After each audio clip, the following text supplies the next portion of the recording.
শেষ পর্যন্ত তারাই নীল আর সন্ধ্যাকে এক করার প্ল্যান করলো। সম্পূর্ণ জানতে ভিডিওটিতে একটি লাইক করে প্রথম থেকেই দেখতে থাকো। হ্যালো বন্ধুরা, টলিউড স্টুডিও পাড়া চ্যানেলে তোমাদেরকে স্বাগত। গল্পের শুরুতেই দেখা যায় ডাক্তারবাবুর সাথে কথা বলতে থাকে বিজয়া আর বলে, শুনুন ডাক্তারবাবু, এখন কোনোভাবেই তারাকে ছুটি দেবেন না, তারা কয়েকটা দিন হসপিটালেই থাকবে। কি কথাটা মনে থাকবে তো? আর তখনই ডাক্তারবাবু বলে, কিন্তু মাঠান, এখন তারাকে আর না থাকলেও হবে, আমি কয়েকটা ওষুধ দিয়ে দিলে বাড়িতে গিয়ে ঠিক ওষুধগুলো খেলে টাইম মতো আর খাবার খেলে সুস্থ হয়ে যাবে, একদম চিন্তা করতে হবে না। কিন্তু বিজয়া তখন বলে, না ডাক্তারবাবু, আপনাকে আমি যেই কথাটা বলেছি আপনাকে সেই কথাটা শুনতেই হবে, আপনি এখন কোনো মতেই তারাকে ছাড়বেন না। কি কথাটা মনে থাকবে তো? আমার একটু অসুবিধা আছে বলেই বলছি, তুমি কোনোভাবেই এখন তারাকে ছাড়বে না। ডাক্তারবাবু বলে, ঠিক আছে, আপনি যখন বলছেন তখন আমি এই কথাটা রাখবো। মাঠান আরও বলে যে আমি না আসলে বা আমার নাম করে যদি কেউ কখনো তারাকে ছুটি নিতে চায় কিন্তু দেবেন না ছুটি, আর আমি এসে তারাকে নিয়ে যাব, কথাটা ভালো করে মাথায় ঢুকিয়ে নিন। এর মধ্যেই নীল আর সন্ধ্যা ঠাকুরের কাছে প্রার্থনা করতে থাকে, আর সেই ঠাকুরের কাছে বলতে থাকে নীল যে, দেখো ভগবান, আমি আর সন্ধ্যা যেন কখনো আলাদা না হয়ে যাই। আমি সন্ধ্যাকে খুব ভালোবেসে ফেলেছি, আমি সন্ধ্যাকে ছাড়া বাঁচতে পারবো না। সন্ধ্যাই হচ্ছে আমার একমাত্র বেঁচে থাকার অবলম্বন। ও যদি চলে যায় আমাকে ছেড়ে, তাহলে হয়তো আমি শেষ হয়ে যাব। হ্যাঁ, একটা সময় আমি চাইতাম সন্ধ্যার হাত থেকে মুক্তি পেতে, কিন্তু আস্তে আস্তে যখন আমি সন্ধ্যার সাথে থাকতে শুরু করলাম, আমি বুঝে গেছি যে আমি সন্ধ্যাকে ছাড়া থাকতে পারবো না। তাই যত তাড়াতাড়ি সম্ভব আমি আমি সন্ধ্যাকে আমার কাছে আরও আরও তাড়াতাড়ি করে নিতে চাই, কারণ আমি যেভাবেই হোক তারাকে অন্য পাত্রের হাতে তুলে দিয়ে আমি সন্ধ্যাকে নিজের করে নেব। এতদিন সন্ধ্যা আর আমি আলাদা আলাদা থেকেছি, আমরা বিয়ে করেও আলাদা থেকেছি, স্বামী স্ত্রীর সম্পর্ক আমাদের মধ্যে হয়নি, তাই এবারে আমি সেই চেষ্টাটাই করব। অন্যদিকে তখনই সন্ধ্যা ঠাকুরের কাছে বলে, ঠাকুর তুমি দেখো, আমার বোন যেন তার প্রাপ্য অধিকারটা পায়, আমার বোনের সন্তান যেন ভালো থাকে, ওরা তিনজন যেন খুব সুখে শান্তিতে সংসার করতে পারে। তুমি দেখো, আমাকে নিয়ে আমি ভাবি না, আমার কোনো না কোনো একটা জায়গায় ঠিক ঠাঁই হয়ে যাবে। সমস্ত নিয়ে আমার আর ভাবনা করার সময় আছে নাকি? বোনের বিয়ে দিতে হবে, নতুন বাচ্চা আসতে চলেছে, কত মজা হবে বলো, আমি এসব নিয়েই কাটিয়ে দেবো। এর মধ্যেই মেজমা রয়েছে আর বলে, এ কি সন্ধ্যা, নীল, তোরা এখানে, তোরা ঠিক আছিস তো? সন্ধ্যা, তোমার কিছু হয়নি তো? সন্ধ্যা তখন বলে, আমি একদম ঠিক আছি, আমার কোনো অসুবিধা হচ্ছে না।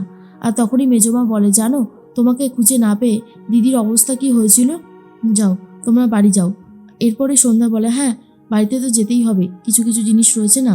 কথাটা শোনার পর মেজমা খানিকটা চমকে যায় আর বলে, এসব তুমি কি বলছো সন্ধ্যা, তুমি বাড়ি যাবে না? সন্ধ্যা তখন বলে, হ্যাঁ হ্যাঁ, কেন যাব না, অবশ্যই যাব, চলুন হলো বাবু, আমরা বাড়ির দিকে রওনা দিই। মেজমার সন্দেহ বাড়তে থাকে, আর তখনই মেজমা বলে, ফোন করতে হবে দিদিকে একটা।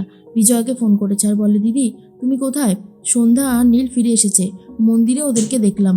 আর তখনই বিজয়া বলে, জানতাম জানতাম নীল ঠিক সন্ধ্যাকে ফিরিয়ে আনতে পারবে, আমার বিশ্বাস ছিল নীলের ওপর যে সন্ধ্যার কিচ্ছু হতে দেবে না, আমি এক্ষুনি বাড়ির দিকে রওনা দিচ্ছি। তখনই মেজমা বলে, দিদি আর একটা কথা, সন্ধ্যাকে দেখে মনে হলো ও কোনো কিছু নিয়ে একটা খুব চিন্তা করছে, ওর মন মানসিকতা কিন্তু ভালো নেই, আমি ব্যাপারটাকে কিন্তু ভালো দেখলাম না দিদি, তুমি তাড়াতাড়ি বাড়িতে ফিরে এসো।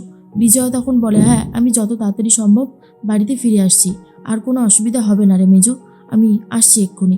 এর মধ্যেই তখনই সন্ধ্যা আর নীল বাড়ির দিকে রওনা দিয়ে দিয়েছে। হঠাৎ করেই তারা ঘুমিয়ে ঘুমিয়ে স্বপ্ন দেখতে থাকে সব কিছু, আর চমকে ওঠে, চিৎকার করে ওঠে। তখনই নার্স এসে বলে, এ কি, আপনি বেড ছেড়ে উঠছেন কোথায়? আপনি এখানে রেস্ট নিন। তখনই তারা বলে, আমাকে মেজদিকে খুঁজতে যেতে হবে। হ্যাঁ, মেজদি কোথায় গেল? আমাকে এক্ষুনি বেরোতে হবে। নার্স তখন বলে, আরে আপনি এরকম করলে কি করে হবে, আপনি একটু বিশ্রাম নিন, এখন আপনাকে কোথাও যেতে দেওয়া যাবে না। তখনই পিসিমা, শৈল, মন্টু, রিন্টু ভেতরে চলে এসেছে আর বলে, তারা, তুমি কোথায় যাচ্ছ? তুমি এখন রেস্ট নাও, তোমার শরীরটা তো ভালো না, আর এই সময় বাচ্চাটার ক্ষতি হলে একদম ঠিক হবে না। তারা বুঝতে পারে এনারা সবাই সব কিছু জেনে গেছে, এবারে চেপে রাখাটা খুব মুশকিল হয়ে যাবে। তখনই তারা বলে, আমাকে মেজদিকে খুঁজতে যেতে হবে। সন্ধ্যা তখনই পিসিমা বলে, সন্ধ্যাকে তো তুমি নিজেই সবটা জানিয়ে দিয়েছো, এখন আর কি হবে বলো? এখন কি আর কিছু হবে? এখন সন্ধ্যায় তোমার সাথে নীলের বিয়ে দেওয়ার জন্য উঠে পড়ে লাগবে। আর তখনই বিজয়া চলে আসে আর বলে, শৈল, তুই এখানে দাঁড়িয়ে আছিস কেন? যা, বাড়িতে যা, এই তো তারা ঠিক আছে, আর তো কোনো অসুবিধা নেই, যা। পিসিমা, আপনি মন্টু, রিন্টু আর শৈলকে নিয়ে বাড়ির দিকে রওনা দেন, বলেই তারার কেবিন থেকে বার করে দেয়। এরপরই তারাকে বোঝাতে থাকে, শোনো তারা, আমার মনে হয় তোমার মেজদি হয়তো কিছুটা জানতে পেরে গেছে। আমার খুব ভয় করছে। আমার মনে হয় এটাও যে এবারে নীলের সাথে তোমার বিয়ে দেওয়ার জন্য উঠে পড়ে লাগতে পারে সন্ধ্যা। এমন হলে কিন্তু হবে না। আমি বারবার করে তোমাকে বলছি, তুমি কিন্তু তোমার মেজদিকে বলবে সে যেন জায়গাটা ছেড়ে না দেয়। তারা, তুমি আমাকে অপরাধী ভাবছো, আমি জানি তুমি আমার ছেলের জীবন বাঁচিয়েছ, কিন্তু আমি কি করতে পারি বলো? ওই মেয়েটাও তো আমার ছেলেকে ভালোবাসে, আর ভালোবাসা পাওয়ার জন্য কত কী না করেছে এই কয়েক মাস ধরে। তাই বলছি, তুমি কিন্তু চেষ্টা চালিয়ে যাবে, তুমি বলবে, তোমার মেজদিকে বোঝাবে তোমাকেই পারতে হবে নীল আর সন্ধ্যাকে এক করার জন্য। পারবে তো? তারা তখন বলে, মাঠান, আপনি যা বলবেন তাই হবে, আমার কোনো অসুবিধা নেই, আমি সব করতে রাজি আছি আমার মেজদির জন্য। এই কথাটা আপনি মনে রাখবেন। এর মধ্যেই দেখা যায় পিসিমা তো বাড়িতে চলে গেছে। আর তখনই মন্টু আর রিন্টু বলে, আচ্ছা পিসিমা, বড়দা কি প্ল্যান করছে, আমরা তো সেটাই বুঝতে পারছি না। তখনই পিসিমা বলে, আজকে ঈশ্বর আসলে ঈশ্বরের মুখ থেকে সমস্ত কথা জানতে হবে, না হলে হবে না। আজকে জানতে হবে ও কি প্ল্যান করেছে। ও কি তারার সাথে নীলের বিয়েটা দিতে চায় না? এর মধ্যেই বলতে বলতে ঈশ্বর চলে এসেছে। আর তখন সবাই মিলে ঘরে চলে যাচ্ছে ঈশ্বরকে নিয়ে। আর মন্টু বলে, বড়দা তুমি বলো তো কি প্ল্যান করেছো? তুমি কি তারার সাথে নীলের বিয়েটা দেবে না? আরে বলো বলো, আমরা তো এই কথাটা শোনার জন্য কখন থেকে অপেক্ষা করে আছি। এর মধ্যেই তখনই পিসিমা বলে, ঈশ্বর, তুই কি প্ল্যান করেছিস? কেনই বা আমাদেরকে বলছিস না সবটা? আমি জানতে চাই। সন্ধ্যা বাড়িতে চলে এসেছে আর ঠাকুরের কাছে বলতে থাকে, তুমি দেখো ঠাকুর, যে জিনিসটা আমি চাইছি সেটা যেন আমি খুব আরামসেই পেয়ে যাই। এরপরেই সন্ধ্যা বলে, দাঁড়ান হলো বাবু, আপনি এখন ঘরে যাবেন না, আমি একটু ঘরে গিয়ে আমার নিজের জামা কাপড়গুলো নিয়ে আসি, তারপরেই আপনি ঘরে যাবেন। আকাশ তখন বলে, কেন? নিজের জামা কাপড় নিয়ে কোথায় যাবেন আপনি? আপনি কি বাড়ি ছেড়ে চলে যাবেন? এটা কিন্তু হবে না। সন্ধ্যা তখন বলে, না না, বাড়ি ছেড়ে এখন যাব না, তবে একদিন যাব, কিন্তু আপাতত আমি এখন চিলেকোঠার ঘরে থাকবো। হ্যাঁ, ওখানেই হবে আমার থাকার জায়গা। আকাশ তখন বলে, ওখানে কোনো মানুষ থাকতে পারে? এটা হতে পারে না। সন্ধ্যা বলে, কেন হতে পারে না? আমি ওখানেই থাকবো, আমাকে কেউ আটকাতে পারবেন না। আর আপনি তো পারবেনই না, আপনি ভুলে যাবেন না, আপনি কিন্তু আমার বোনকে বিয়ে করতে চলেছেন, তাই আমাকে এখন আপনার থেকে আলাদা আলাদাই থাকতে হবে। এর মধ্যেই নীল খুব কষ্ট পায় আর বলে, এটা হতে পারে না ঠাকুর, তুমি কেন আমার কাছ থেকে সন্ধ্যাকে কেড়ে নিচ্ছ? ওই একটা রাতের জন্য আমার পুরো ভবিষ্যতের জীবনটা অন্ধকার হয়ে যাচ্ছে। এদিকে ঈশ্বর বলে, শোনো, তারার বিয়ে আমি আকাশের সাথে দেব না, তারার বিয়ে আমি দেব আমার অন্য আরেক ছেলের সাথে। এই কথাটা শোনার পর তো বাড়ির সবাই চমকে যায়, বিশেষ করে কনকপ্রভা। আর বলে, কি বলছিস রে ঈশ্বর, তোর আর এক ছেলের সাথে বিয়ে দিবি তারার?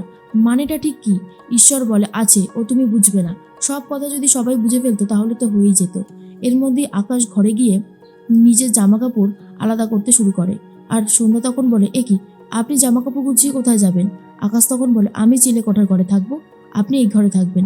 আকাশের কথা শুনে চমকে যায় সন্ধ্যা আর বলে, না, ঘরটা আপনার, আপনি থাকবেন, আমি কেন থাকতে যাব? আমি ওপরেই থাকবো। আর এই নিয়ে সন্ধ্যা আর নীলের মধ্যে বেশ ঝামেলা লেগে যায়। হসপিটালে বসে তারা এটাই ভাবতে থাকে, মেজদি আর আকাশকে আমি আলাদা হতে দেব না, তার জন্য আমাকে চলে যেতে হলে আমি সেটাই করতে রাজি আছি।